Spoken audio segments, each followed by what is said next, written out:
નમસ્કાર મારા વહાલા દર્શક મિત્રો.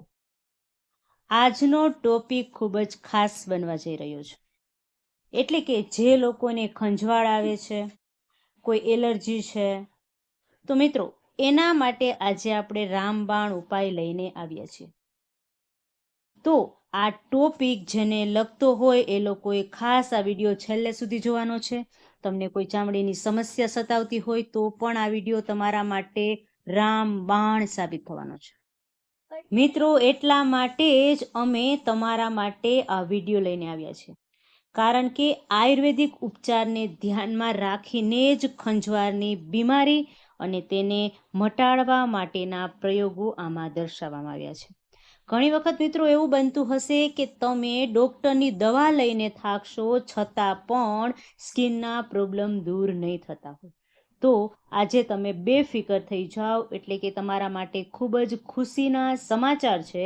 અને આ વિડીયો જોયા પછી તમે કોમેન્ટ કરવા આવશો કે બેન આ વિડીયો ખરેખર અમને લાભદાયી રહ્યો છે, અમારી ખંજવાળની પ્રોબ્લેમ સોલ્વ થઈ ગઈ છે. તો મિત્રો ચાલો હવે વિડીયોની શરૂઆત કરીએ.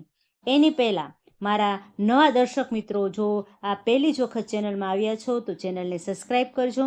અને હા, કોમેન્ટ બોક્સમાં જય મા લક્ષ્મી જરૂરથી લખજો, જેથી કરીને માતા લક્ષ્મીના આશીર્વાદ તમારા અને તમારા પરિવાર પર બન્યા રહે. મિત્રો ખંજવાળની સમસ્યા એ ખૂબ જ ભયાનક સમસ્યા હોય છે, જે આપણને રાત અને દિવસ નીંદર નથી કરવા દેતી. તો મિત્રો આ એક પ્રકારનો રોગ જ છે. ખંજવાળ એવું બીમારીનું કારણ છે કે જે બેક્ટેરિયા દ્વારા ફેલાય છે. આપણા શરીરની અંદર અલગ અલગ પ્રકારના બેક્ટેરિયાઓ હોય છે. જો એ વધારે પ્રમાણમાં થાય તો આપણને ખરજવું, ધાધર અથવા ચામડીને લગતા કોઈ પણ રોગ થઈ શકે છે. તો મિત્રો આપણે ડૉક્ટરની સલાહ લઈએ, ડૉક્ટરની દવાઓ ખાઈએ, ટ્યુબ લગાડીએ, એના કરતાં મિત્રો ઘરેલું ઉપચારથી જ જો તમને ફાયદો થતો હોય, રાહત મળતી હોય, તો તમારે આ ઉપાય કરવાનો જ છે. તમારા શરીરમાં ભયંકરમાં ભયંકર ખંજવાળ હશે, કોઈ એલર્જી હશે, તો મિત્રો એને જડ મૂળમાંથી નાબૂદ કરવાની શક્તિ પણ ધરાવે છે.